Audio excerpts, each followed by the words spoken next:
நான் ஒரு விஷயம் மட்டும் பார்க்குறேன். அவன் என்னங்கிறத அவன் தான் சொல்லணும். அதுதான் என்னுடைய ஒரே நோக்கமாக இருக்குது.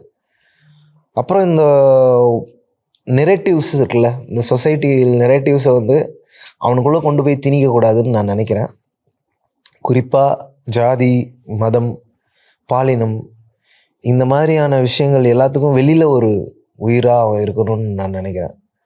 அது அப்படி தான் இருக்கணும்னு நானும் ஆசைப்பட்றேன். பட் எனக்குள்ளே எப்படியோ இந்த ஏற்றத்தாழ்வுகளுடைய இந்த பெயின் வந்து எங்கள் அப்பா உடைய ஜென்ரேஷன் அளவுக்கு இல்லைனாலும் எனக்கும் அந்த பெயின் வந்து புரிஞ்சிக்க முடியுது. பட் எனக்கு அடுத்து வர ஜெனரேஷன் இது இல்லாமல் கொஞ்சம் சயின்ஸ் அண்ட் டெக்னாலஜியை பற்றி யோசிக்கக்கூடியவங்களாகவும், ஃப்ரீடம்மை, ஆக்சுவல் ஃப்ரீடம்மை பற்றி பேசாமல் அந்த ஃப்ரீடம்லேயே வாழ்கிறவங்களா இருக்கணும்னு நான் விரும்புகிறேன்.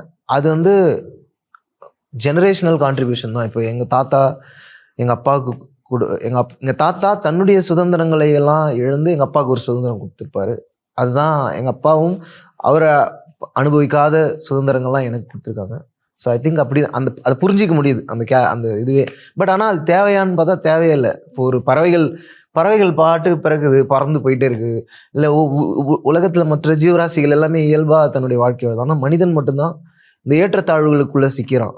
அவனுடைய மைண்டு தான் ட்ராப் ஆகுது. அந்த ட்ராப் இல்லாமல் அவன் வளர்றதை பார்க்கணுன்னு எனக்கு ஒரு ஆசை. அதுதான் அவன் வந்து என்ன வளரணும்னு நினைக்கிறான், அதெல்லாம் அவனுடைய சாய்ஸு. பட் ஆனால் நேச்சரோட ஒரு ப்ராடக்ட் தான் நம்ம எல்லாருமே. நம்ம ஜாதியோடையோ மதத்தோடையோ நாட்டோட ப்ராடக்ட்லாம் நமக்கு கிடையாது. இயற்கையினுடைய ப்ராடக்ட் தான் இந்த உலகமே. அந்த ஒரு டேஸ்டோட அவன் வளர்றது தான் நான் பார்க்கணுன்னு ஆசைப்பட்றேன். உண்மை பேசும் மக்கள் ஊடகம் SS News Digital 24/7 connected.